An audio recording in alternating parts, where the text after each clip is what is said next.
नमस्कार साथियों, पुनः आपका YouTube चैनल पर आपका हार्दिक स्वागत है।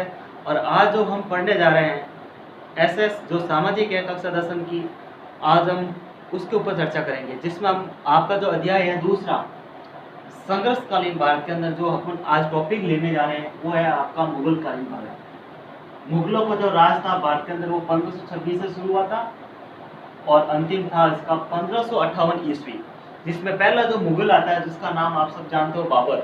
इन्होंने ही सबसे पहले जो मुगल साम्राज्य की नींव है जो भारत में डाली थी 1526 ईस्वी के अंदर। तो आज हम बाबर के बारे में अध्ययन करेंगे, उन्होंने किस प्रकार है जो मुगल साम्राज्य की स्थापना की, कहाँ से कब तक इनका शासन चला, उन्होंने किन किन के साथ युद्ध किया, आज हम उनके बारे में अध्ययन करें। उससे पहले आपको मोर चीज बता देता हूँ, आपका जो दूसरा अध्याय है सामाजिक विज्ञान का, उसमें एक आपका जो बोर्ड के अंदर जो अति लघुत्मक का 1 नंबर का प्रश्न आएगा और एक सवाल आपका आएगा 4 नंबर का, जो मैंने आपको यहाँ दर्शा दिया गया है। उसके हिसाब से मैं आपको सामाजिक विज्ञान के अंदर आपको अध्ययन करवाऊंगा। तो सबसे पहले हम पढ़ने जा रहे हैं बाबर के बारे में कि बाबर के बारे में आप क्या जानते हो।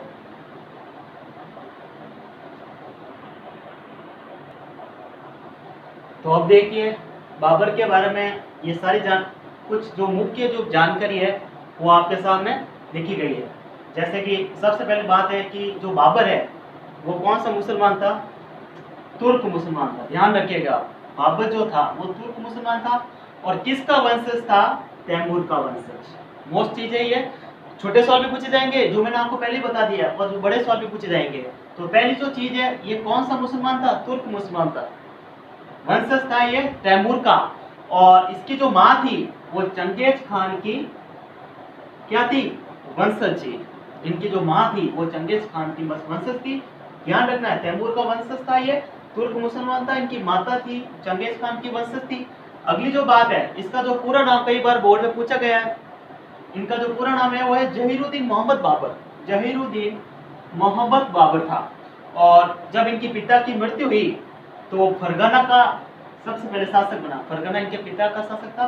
तो फरगना की गद्दी पर जब बैठा तो उन्होंने कौन सी उपाधि धारण की थी, उपाधि के साथ बादशाह की उपाधि, बादशाह की उपाधि के साथ वो फरगना की गद्दी पर बाबर बैठा। तो ये कुछ बातें थी जो बाबर के बारे में मैंने आपको मोस्टली बताई है, जो एक एक नंबर के सवाल आपके बनते जा रहे हैं। अब इनके बाद हम पढ़ते हैं कि इन्होंने प्रमुख इनके जो युद्ध हुए वो कौन कौन से युद्ध है बाबर के, वो आप देखिए। अब आगे बाबर के प्रमुख युद्ध, अब देखिए आप इसके बाद में बाबर के जो प्रमुख युद्ध है उनकी बात हम करने जा रहे हैं। सबसे पहले जो सबसे मोस्ट अगर हम बात करें युद्ध के बारे में तो अपन सबसे पहले बात करते हैं पानीपत का प्रथम युद्ध।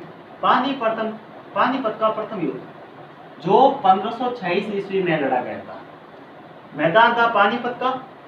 और 1526 ईस्वी के अंदर ये युद्ध हुआ पानीपत का, जिसके अंदर कौन कौन थे, इब्राहिम लोदी और बाबर, इन दोनों के बीच युद्ध लड़ा गया था। इस युद्ध में बाबर की विजय हुई और इस विजय के साथ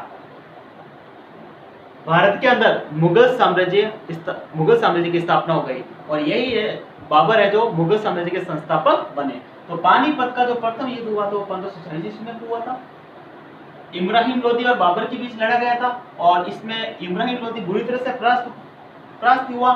और इस प्रकार है जो सबसे पहले भारत के अंदर जब मुगल साम्राज्य की स्थापना हुई और ये की थी बाबर ने। अपन पढ़ रहे हैं मुगलकालीन भारत के अंदर 1546 से, तो 1526 ईस्वी के अंदर नींव पड़ी थी मुगल साम्राज्य की।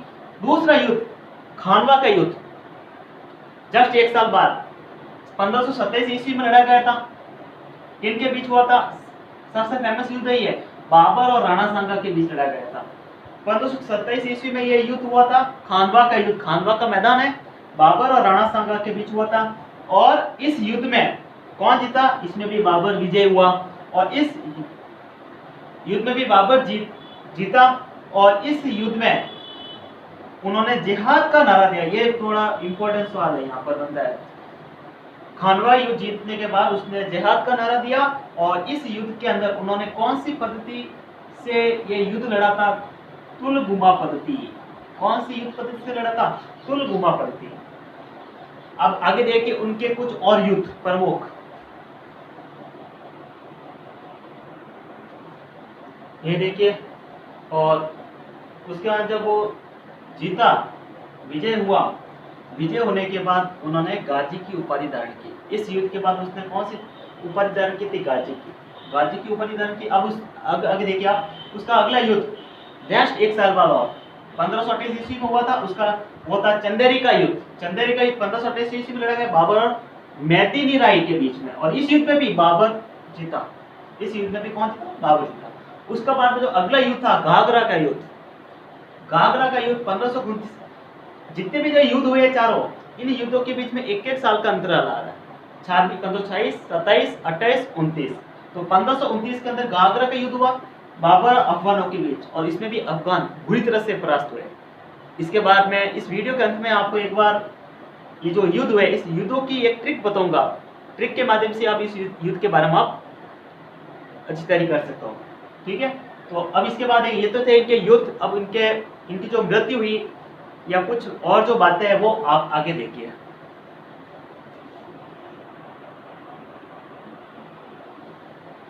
अब आगे देखिए आप, कुछ इनके मुख्य युद्ध थे जो मैंने आपको बता दिया। पानीपत का प्रथम युद्ध, चंदेरे का युद्ध, खानवा का युद्ध और घाघरा का युद्ध 1526, 27, 28 और 1529 तक। ये 4 युद्ध हुए थे हर एक साल के अंतराल में, और चारों युद्ध में बाबर की विजय हुई। अब बाबर की जो मृत्यु हुई, ये ध्यान रखने की बात है, 26 दिसंबर 1530 को। ध्यान रखना, 26 दिसंबर 1530 को। 2 मिनट। 26 दिसंबर 1530 को बाबर की मृत्यु हुई, और इनका जो शव दफनाया गया था वो यमुना के किनारे रामबाग में। कहाँ पर? रामबाग में। लेकिन इसकी मृत्यु होने से पहले बाबर ने कहा था कि इनकी इच्छा थी काबुल में, तो बाद में इनका जो शरीर है वो काबुल में दफनाया गया। ध्यान रखना, ये थोड़ी 2 बातें आप ध्यान रखना। मृत्यु होने के बाद इनका शव है रामबाग में दफनाया गया था, लेकिन इनकी इच्छा थी काबुल के अंदर दफनाया गया बाद में। ये ध्यान रखना। एक इनकी खुद की पुस्तक थी बाबर की, उसका नाम था वेनमोस्ट। ध्यान रखना, बाबरनामा, ये उसको बोलते हैं तुजु के बाबरी। क्या बोलते हैं? बाबर की दिनचर्या खुद की पुस्तक थी बाबरनामा या तुजु के बाबरी। भाषा कौन सी भाषा में लिखी हुई थी? है तुर्की भाषा कहते हैं। खुद एक तुर्क था। और एक चीज मैंने आपको बताना भूल गया था, जो शुरुआत में बतानी थी। जब वो पिता की मौत हो गई थी और जब वो राजा बना था, तो उन्होंने बादशाह की उपाधि धारण की। और ये भी ध्यान रखना है, ये प्रथम तैमूर वंश से शासक था जिन्होंने सबसे पहले किसकी उपाधि धारण की थी? बादशाह की उपाधि धारण की थी सबसे पहले। ये प्रथम तैमूर वंश से था जिन्होंने बादशाह की उपाधि धारण की थी। ठीक है। अब आगे देखिए, मैंने आपको जो बताया था, जो 4 युद्ध थे उनकी शॉर्ट ट्रिक, वो देखिए आप आगे।